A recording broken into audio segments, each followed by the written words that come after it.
Alors bonjour à toutes et à tous, et merci beaucoup d'être présents ce soir. Je remercie évidemment les personnes qui sont présentes avec moi sur scène, évidemment Anne Bouvier et Yanis Roder. Alors Philippine va nous rejoindre dans quelques instants, simplement le temps de partir en loge et de nous rejoindre. Je voudrais d'abord vous remercier pour cette mise en scène. Je pense le dire au nom de toutes les personnes qui sont présentes ici ce soir. C'est une mise en scène qui est absolument magnifique, d'un texte qui est très beau.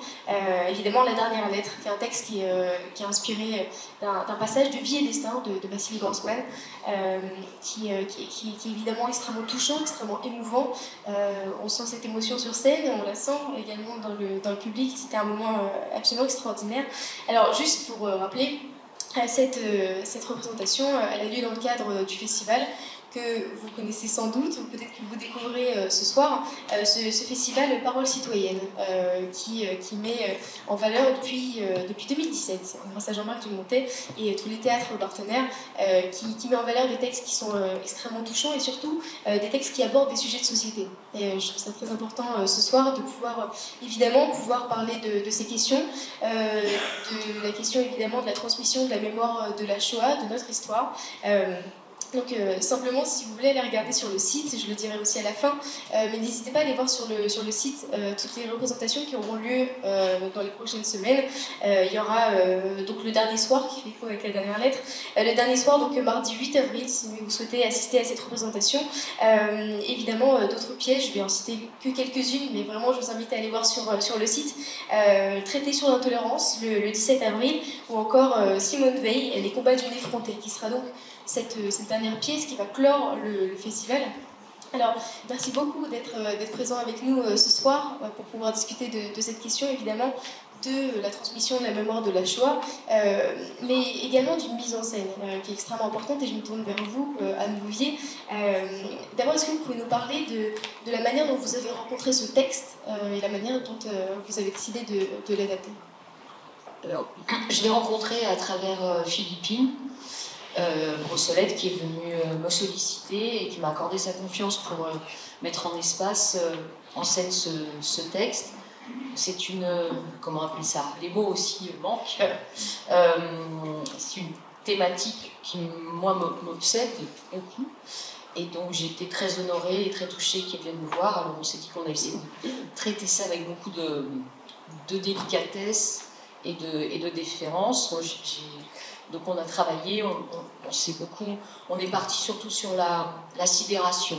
Voilà, ça a été un peu notre lame de fond de travail, parce que j'étais à Auschwitz il y a un mois, et c'était un voyage assez fondateur, si je puis dire. C'est grâce à la LICRA d'ailleurs, et au mémorial de la Shoah que j'ai pu m'y rendre. Et c'est vrai que la sidération, on était très silencieux, sans que la sidération appelle le silence, le temps, et après, peut-être a-t-on besoin... alors, grâce aux films, aux pièces de théâtre et à tous les écrits qui ont pu être faits après ces événements, on arrive là-bas avec des images qui aident, je pense, à affronter cette réalité, même si là, la pelouse est verte et tout est étrangement calme. Il faisait beau aussi ce jour-là. Il y a une dissociation qui se fait, qui est étonnante et qui est toujours difficile à analyser, à exprimer, mais c'est tellement marquant émotionnellement. Donc on s'est, si je puis dire, nourri de tout ça, et je me dis que l'art peut être une forme de consolation, de réparation peut-être. Et que, en tout cas, peut-être l'art est-il nécessaire au passé un certain temps. Voilà. Mais ça, je pense que monsieur en parlera bien mieux que moi. Mais en tout cas, voilà, on a parlé, voilà, on est parti de la sidération, on a essayé de travailler sur quelque chose à la fois de concret, qui pouvait aussi être poétique avec le chant de l'âme de toutes ces personnes. Voilà. Bravo, Philippine. Je pense que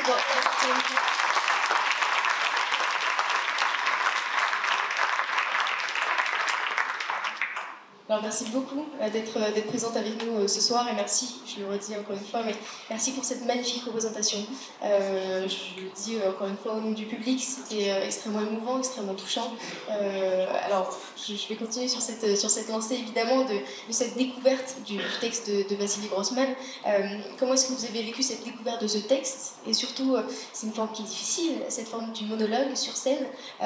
Comment est-ce que vous avez réussi à incarner ce personnage-là? C'est un personnage qui est extrêmement fort en émotion, qui est chargé. Comment est-ce qu'on appréhende ce rôle-là? J'espère que je ne vais pas répéter ce que... Je n'ai pas entendu ce que tu disais. D'abord, c'est un texte que j'ai découvert il y a 20 ans. À la librairie théâtrale. Je cherchais un texte qui avait tout rapport avec le 39-45. Puis j'ai lu le chef-d'œuvre de Vassili Grossman, Vie et Destin. Et j'avais déjà très envie à 20 ans de jouer le rôle de cette femme, de cette vieille dame, de cette mère. La vie a fait que j'ai joué d'autres choses. Et quand Jean-Marc Dumontet enfin, ça fait quelques années que Jean-Marc organise ses paroles citoyennes, et je trouvais que ce texte avait totalement sa place au sein du festival. Et, pardon, je m'écarte un peu du sujet, comment... Sur cette forme du monologue, la manière dont vous avez incarné ce rôle-là, c'est un personnage qui est fort en émotion, qui est extrêmement chargé. Comment est-ce qu'on reproduit cette émotion aussi sur scène? Mais c'est surtout, on essaye, je pense, un maximum d'aller... C'est des phrases qui vont vers la vie, c'est comme des caresses, quoi, qui vont vers la vie, qui sont... Il faut essayer le moins possible comment dire, il faut pas trop s'écouter, c'est vraiment un hommage à la vie, je trouve, ce texte. Enfin, c'est comme ça que je pense qu'on a essayé de le travailler, dans une forme, en essayant d'être le moins sombre possible, mais comme c'est un hommage à la vie, un hommage à l'amour, on a essayé de mettre cette énergie-là. Et on le voit également sur scène et dans le cadre évidemment de ce festival Paroles citoyennes, évidemment des textes forts et surtout qui traitent de questions de société. On parle de cette édition évidemment de cette année avec pour thème guerre et identité. Ce sont des questions qui sont très importantes et surtout cette place de la transmission de la mémoire. Et cette fois-ci, je vous donne la parole, Yanis Roder, pour cette question de la transmission. En quoi est-ce que l'art est aussi parler de cette question-là, de faire que cette transmission elle continue, de faire que, évidemment, cette parole-là, de ces voix qui ont disparu, qui se sont tues, elle continue à vivre. Bonsoir, merci pour cette invitation. Vaste question difficile. Moi, je suis historien, je ne suis pas du tout spécialiste de l'art. Et l'art joue un rôle fondamental dans la transmission, parce que l'histoire d'un côté et l'art de l'autre n'ont pas la même mission en réalité.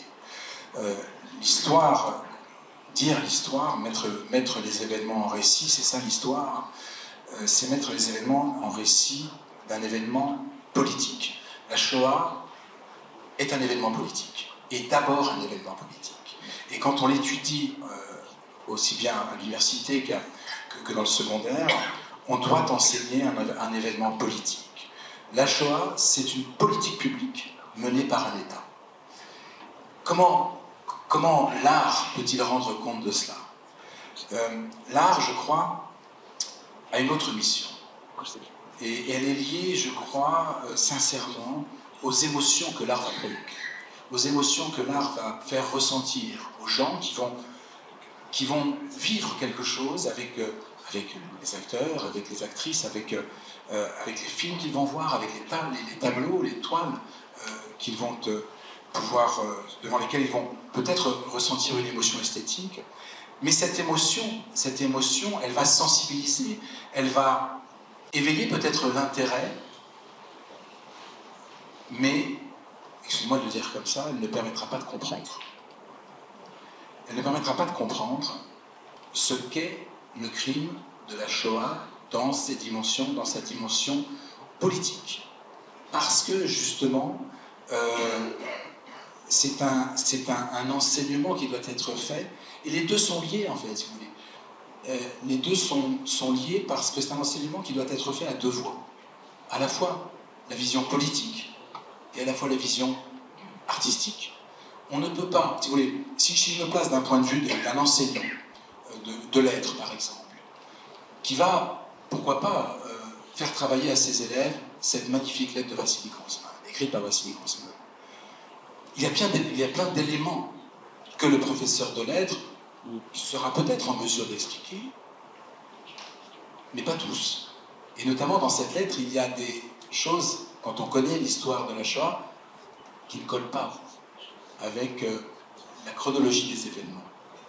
Et donc, ça c'est l'histoire, et c'est l'historien qui va dire, voilà, mais c'est pas grave, c'est de l'art. Ce qui compte, c'est le message qu'il y a derrière, et l'historien ou l'historienne sont là pour rappeler les événements et les resituer dans le cadre politique de l'événement. Effectivement, dernière question avant de laisser évidemment la parole au public, qui peut aussi poser des questions sur ce débat, sur cette place de l'identité, sur cette place de la mémoire. Une question pour vous deux, parce qu'on parlait de cette manière dont évidemment le théâtre peut véhiculer des messages. Et vous avez des mots absolument magnifiques sur scène après cette représentation.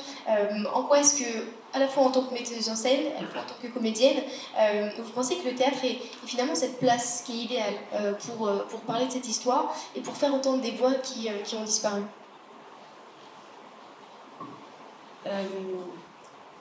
J'ai lu, il y a quelques jours, j'ai lu une phrase de Jouvet qui disait que le théâtre était le miroir de la société. Et je trouve qu'il y a quelque chose de très juste. On est là, on tente de refléter quelque chose, de raconter des histoires, et à travers ça, par le biais, par le prisme de n'importe quel art finalement. Alors, les tentatives, elles sont parfois maladroites, elles sont parfois... certains se sentent insultés, mais il me paraît nécessaire, fondamental, que l'art existe, que n'importe quel support soit là pour raconter une histoire. Et dans ce cas-là, dans le cas par exemple de 39-45, c'est comme si le théâtre, le cinéma redonnait presque de la mémoire à l'oubli. Donc, oui, à mon sens, en tant qu'artiste, je trouve ça fondamental, je trouve ça important, je trouve ça nécessaire et dangereux si l'art disparaît.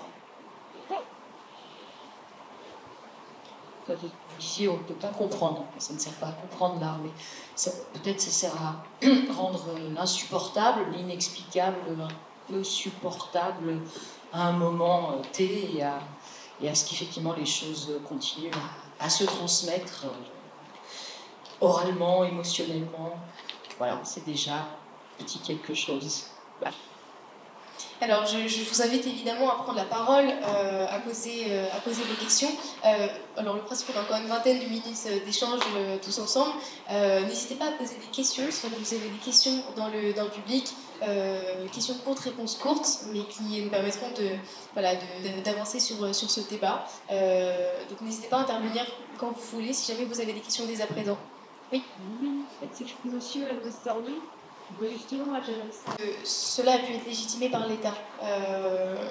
On entend ce dialogue avec évidemment cette identité et le placement de ces personnes qui évoluent dans cet État dans l'Union soviétique. Comment est-ce que, je ne sais pas si c'était précisément sur l'Union soviétique ou si c'était en général. En général.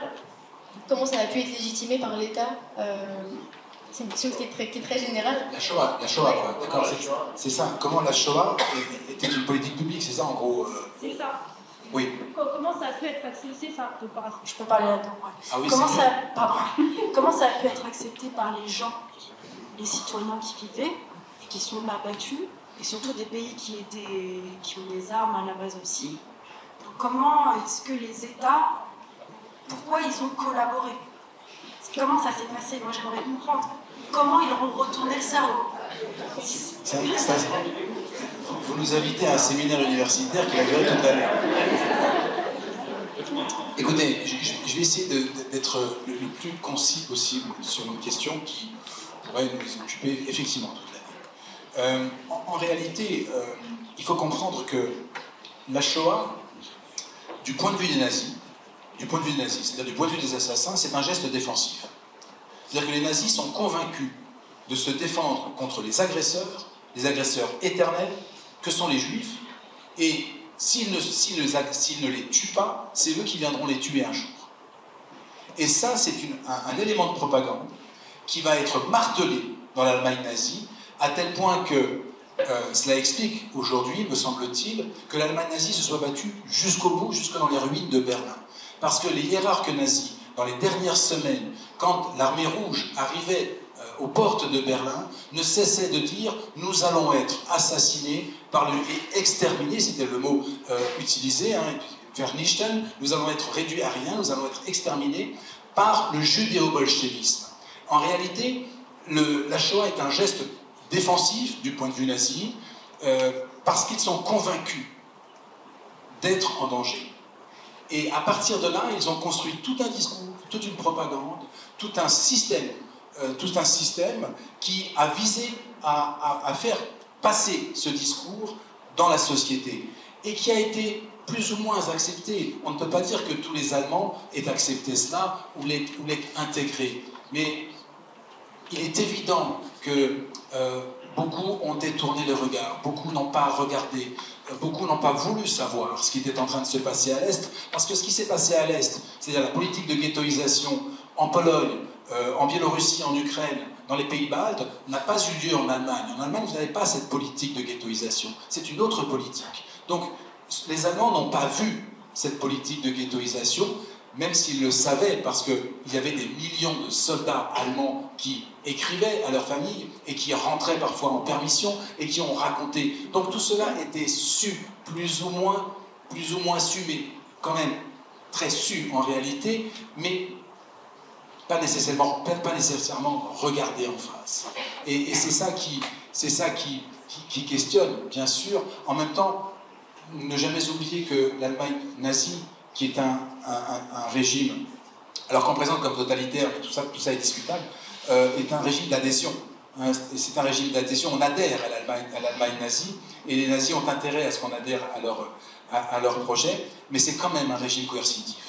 C'est quand même un régime coercitif, c'est-à-dire que la moindre résistance était absolument écrasée. Et en revanche, si vous étiez un bon Allemand au sens nazi du terme, c'est-à-dire biologiquement, allemand par le sang, et que vous vous conduisiez bien, vous viviez très bien dans l'Allemagne nazie, et notamment sur le dos de tous les Européens, et entre autres sur le dos des Juifs qui étaient systématiquement pillés. Donc je ne sais pas si ça répond à la difficile question que vous posez, parce qu'y répondre en quelques minutes, c'est impossible. Mais voilà ce que je peux dire, ce que je peux commencer à dire sur la question que vous avez posée. Normalement, le micro va arriver.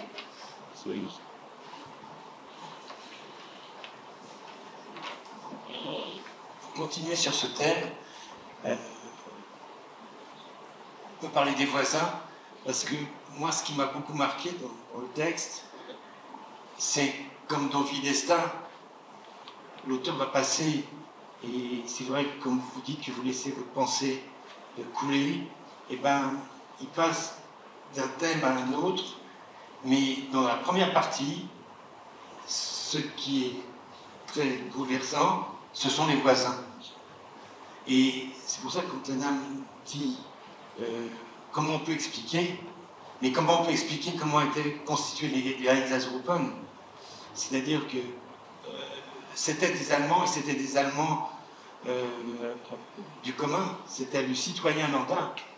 C'était pas des SS, les Einsatzgruppen. Les Einsatzgruppen, c'est le SD, c'est la SS. Oui, mais ils ont recruté comme de Goldaïen dans les livres sur les Einsatzgruppen. Non, vous parlez. Alors, si vous me permettez. Non, allez-y, corrigez-moi. Vous parlez d'un autre phénomène qui est le dialogue.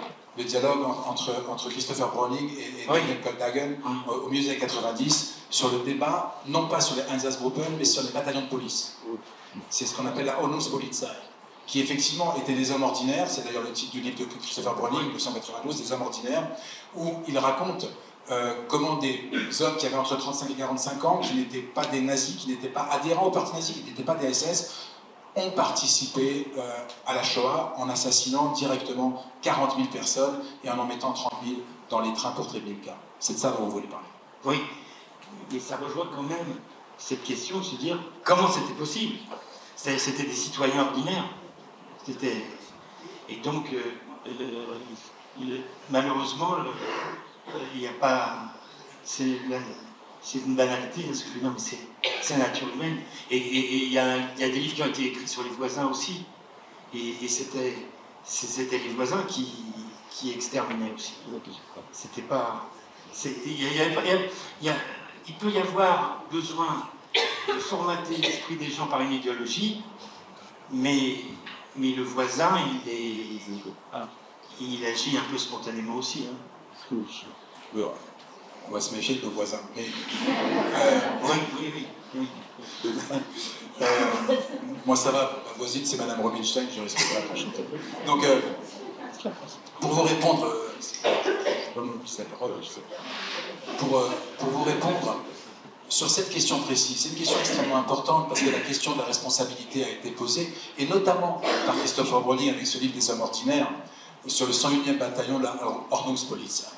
En réalité, Browning explique, je vais la faire très courte, hein. On est au mois de juillet 1941, 5 h du matin, des camions arrivent dans un bled perdu de Pologne, ça s'appelle un trou, c'est Józefów. Là, ces hommes qui n'ont jamais assassiné de sang-froid des populations juives, des hommes, des femmes, des enfants, se retrouvent face à leur commandant qui leur dit voilà ce qu'on va faire aujourd'hui. Mais le commandant leur ouvre une porte. Il dit voilà, ils sont 500.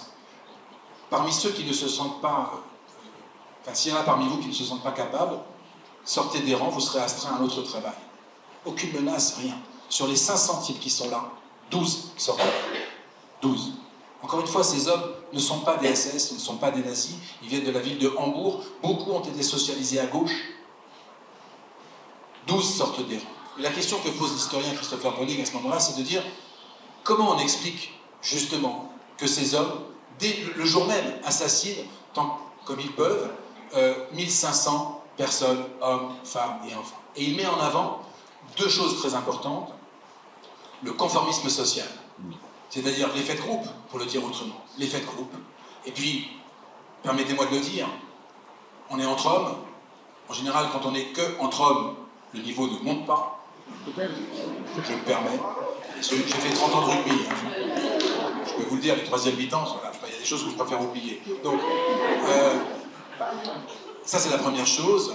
La deuxième chose, c'est la dilution de la responsabilité individuelle. J'ai reçu un ordre, je ne fais qu'exécuter l'ordre, ce n'est pas moi. Mais il y a un dernier élément, et qui va apporter, je crois, un élément de réponse à votre questionnement, qui se trouve dans le livre de Browning lui-même.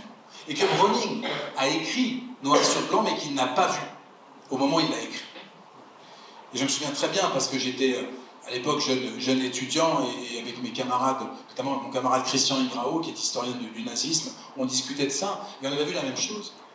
Quand le commandant essaye de convaincre ces hommes, il leur dit, je sais que ce que je vous demande est difficile, et d'ailleurs, dans les procès-verbaux d'interrogatoire, les hommes notent, après la guerre, les interrogatoires, notent que leur commandant est au bord des larmes, qu'il a du mal à parler. Donc c'est quelque chose qui est très difficile pour lui. Mais il dit ceci, face à ce que je vous demande, et qui est très difficile, pensez aux bombes américaines qui tombent sur l'Allemagne et qui tuent vos enfants.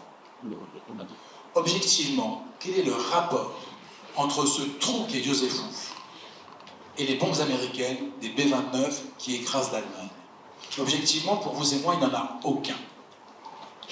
Pour les nazis, il y en a un. La guerre est juive. Et les juifs doivent payer les crimes qu'ils sont en train de commettre. C'est donc une phrase totalement idéologique.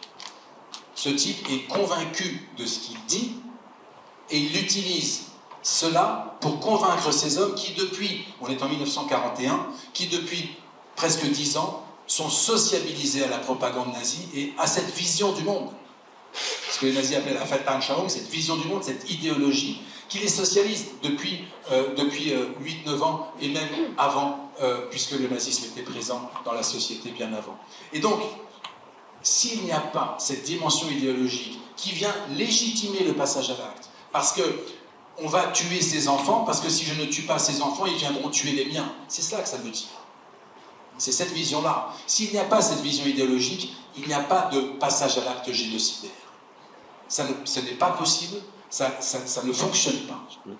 Donc, le conformisme social ne suffit pas, la dilution de responsabilité ne suffit pas, il faut l'idéologie. Et vous savez, à Jérusalem, Eichmann, quand il est jugé, sa ligne de défense, c'est de dire « je n'ai fait qu'obéir aux ordres ». Mais on sait aujourd'hui qu'un an avant d'être arrêté, il avait donné une interview à un ancien SS hollandais, qui était un fan d'Adolf Eichmann, dans l'interview dans laquelle il explique, Adolf Eichmann, que son seul regret, c'est de ne pas avoir terminé le boulot. La réalité, elle est là, ces hommes étaient dans l'idéologie, totalement convaincus d'être dans le juste, dans le vrai, de mener la guerre eschatologique, une vision eschatologique de fin du monde, du eux ou nous, absolument nécessaire à la survie du peuple allemand. Voilà la manière dont ils voyaient les choses, et même quand on n'était pas nazi, on entendait cela, et cela venait légitimer le passage à l'acte. Simplement une courte question, le temps de faire circuler, si jamais vous avez d'autres questions, le temps de faire circuler le micro. Une courte question pour vous, Philippine. Simplement, en quoi la lettre permet aussi ce dialogue avec l'intime, de parvenir au plus profond des émotions et peut-être nouer un dialogue justement entre les générations? Elle est à la fois, je trouve, très intime et très universelle. Là, on parle du génocide des Juifs, mais on pourrait parler de celui du Rwanda. Donc elle part vraiment de quelque chose de très personnel, mais qui ouvre à quelque chose de très large. J'ai répondu. Si, mais c'est surtout sur ce rôle de la transmission de l'intime, de cette émotion qui jaillit, qui peut-être par la lettre est permise. Oui, c'est un témoignage, elle témoigne de ce qu'elle voit, donc comme dans toutes sortes de témoignages, par moments ça déborde, et il y a une réflexion sur les choses qui se passent, sur la condition humaine. En fait, je pense que méditer sur la condition juive, ça revient finalement à méditer sur la condition humaine, tout simplement.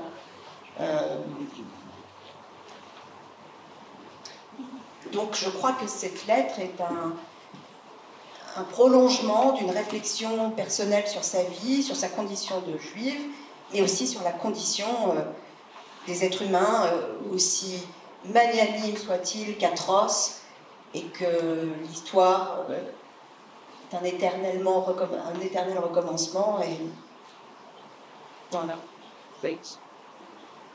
Alors il y avait d'autres questions là-haut, allez-y, je vous en prie. Vous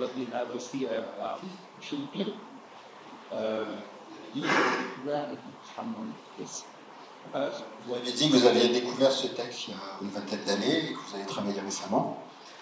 Et bon, à travers ce texte, cette lettre qui est quand même très poignante, qui reflète des événements très sombres de notre histoire, qui emporte, comme ça a été dit, de la sidération, peut-être de la colère, de l'indignation. Comment vous avez su, quel moteur vous avez trouvé, quelle énergie vous avez trouvé pour donner un peu de vie, que vous avez décrit, ce sentiment de vie, de lumière, peut-être d'espoir.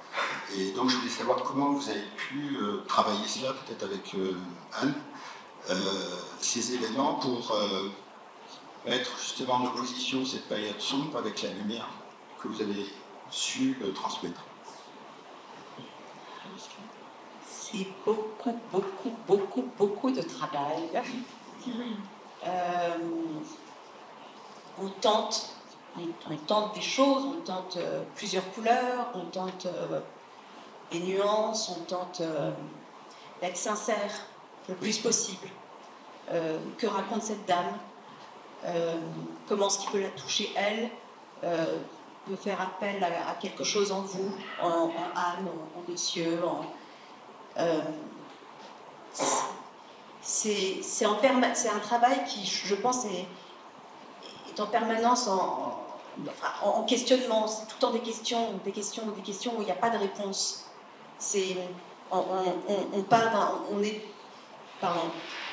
On navigue de souvenir en souvenir au fur et à mesure de la lettre. Un souvenir en chasse un autre, qui en chasse un autre, qui en chasse un autre.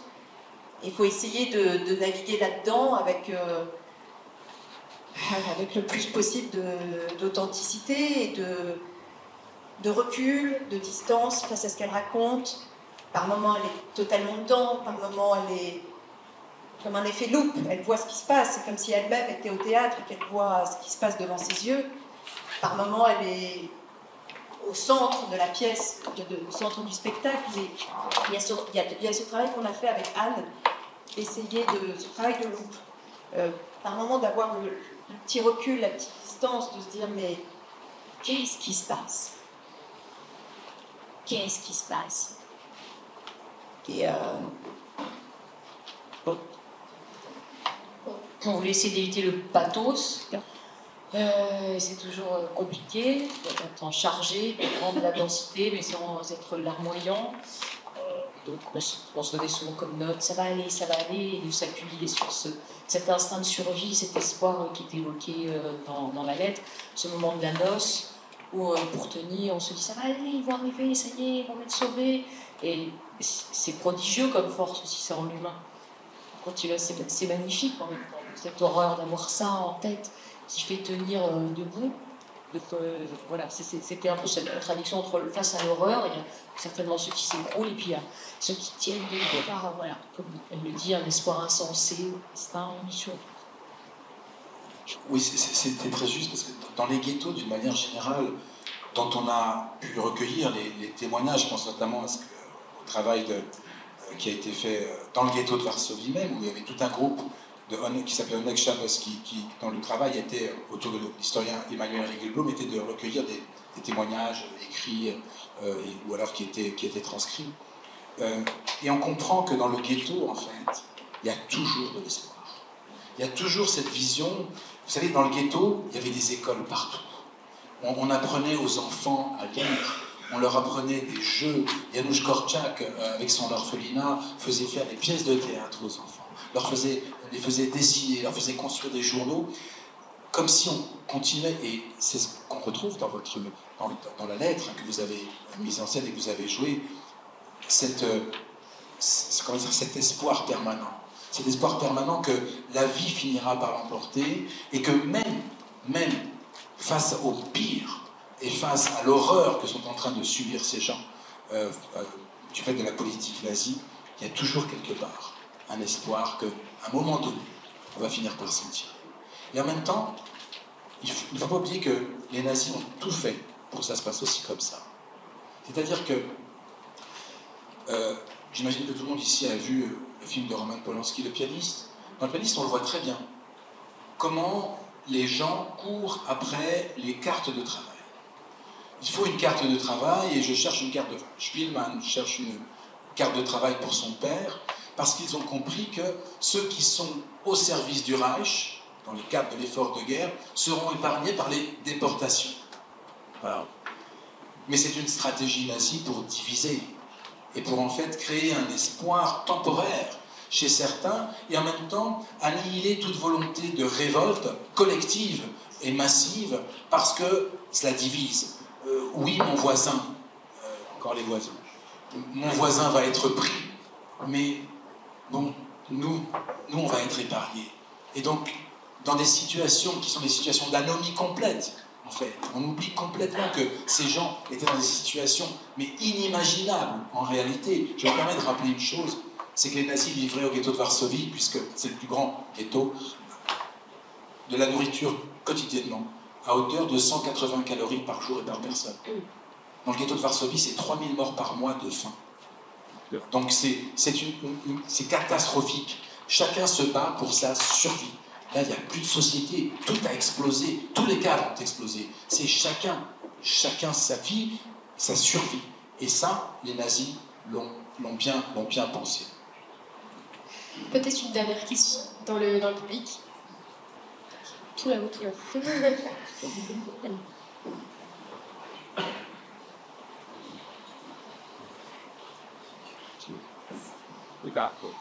Michel Desbouquet disait que ce qui retient le public dans une salle, c'est l'histoire. Et vous disiez tout à l'heure, l'artistique ne permet pas forcément de comprendre, et je pensais à comprendre comme prendre pour soi. Et je vois, pardon monsieur, j'ai omis là votre nom, mais monsieur l'historien. Merci. Merci. Ce que je trouve que vous avez de puissant et ce que je trouve qui est touchant et du coup engageant et nécessaire, tout ce festival de paroles citoyennes, c'est que vous avez une grande capacité à raconter des histoires. Et vous avez une capacité d'expressivité oui. En tout cas, c'est ce que je pense, que j'ai ressenti. Et je pense que c'est ce qui rend le discours puissant. Et vous parliez de la puissance artistique et la puissance de l'histoire, les connaissances historiques, de comprendre l'histoire. Et ce soir, en tout cas, j'avais envie de vous remercier tous parce que vous avez fait alliance et que c'était puissant et qu'on a besoin d'engager l'empathie chez l'humain et que vous tous, vous l'avez fait ce soir. Donc, en tout cas, merci pour les jeux.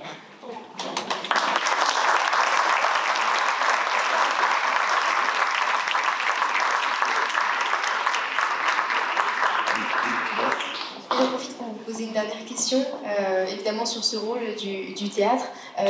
Ces témoignages, et vous le disiez très bien à la fin, dans vos mots à la fin de cette représentation, qu'il y a toujours un écho actuel et que c'est important de se saisir de ces témoignages qui appartiennent au passé, mais pas tellement. Et donc en quoi, alors je demande à tous, que ce soit à l'historien ou à la metteuse en scène ou à la comédienne, évidemment en quoi dans votre travail c'est important aussi de toujours garder en tête cet écho actuel, d'œuvres qui servent à dénoncer, d'œuvres qui servent à lier ce passé et ce qu'on est en train de vivre aujourd'hui.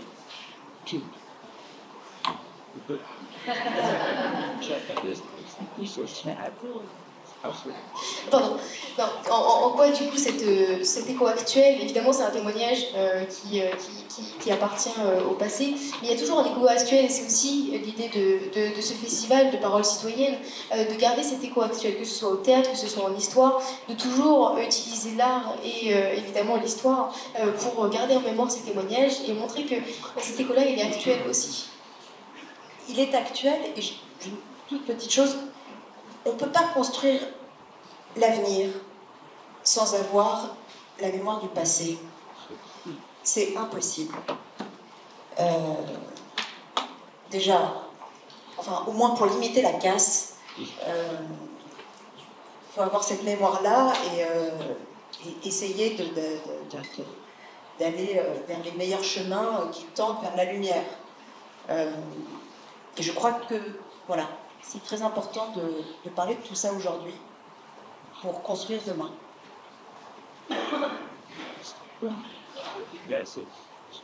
C'est essentiel, surtout voilà, on sent qu'aujourd'hui, on n'est pas sorti de tout ça.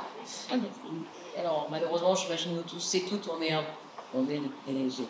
convertis, on est conscientisés par tout ça, mais je me dis que c'est des petits battements d'ailes du papillon et que ça va quand même servir, j'espère. Moi, il me semble, enfin, l'art a cette faculté que n'a pas l'historien, n'a pas le livre d'histoire de transmettre le livre d'histoire de l'historienne froid, mécanique, qui fait une démonstration. Surtout nous, les Français ou les Européens, parce que les Américains écrivent l'histoire un peu autrement. Mais... Donc, l'art a cette faculté à faire passer l'émotion, à faire passer des choses extrêmement fortes, qui peuvent éveiller, je crois, les consciences à cet événement, si on parle de cet événement historique, à cet événement historique, peut-être même donner envie d'en comprendre l'histoire, d'en comprendre les rouages, d'aller plus loin. C'est pour ça que moi je suis convaincu que l'art et l'histoire doivent cheminer ensemble pour justement ouvrir des horizons intellectuels, mais aussi politiques, parce que, encore une fois, c'est une histoire extrêmement politique, c'est une histoire qui n'est que politique en réalité, mais avec si vous voulez, me semble-t-il, une limite à cela. Et la limite, elle est liée, je crois, au danger que, justement, on fasse l'un sans l'autre. C'est-à-dire que si on n'a que l'émotion, face à un événement historique qu'on ne comprend pas, qu'on ne nous a pas expliqué, qu'on ne connaît pas ou qu'on connaît mal, ben cette émotion, vous savez, d'abord, une émotion en chasse une autre. Voilà. Une émotion en chasse une autre, et finalement, si on comprend mal l'événement, tout événement autre qui va ressusciter la même émotion, on va tirer entre ces événements un trait d'égalité qui n'a pas nécessairement lieu d'être. L'histoire qui accompagne et qui devrait accompagner l'art a cette, elle en l'occurrence, faculté à justement permettre de construire la spécificité ou l'intelligence de chaque événement historique. Chaque événement historique a son intelligence propre et qui doit être expliqué, mis en avant. Ça n'empêche pas de faire des analogies, bien sûr. Ça n'empêche pas de réfléchir sur les événements contemporains par rapport aux événements du passé, c'est une évidence. Mais chaque événement a son intelligence, et ça, il ne faut jamais l'oublier. Je vous remercie pour cette très belle conclusion, et merci beaucoup à tous les trois.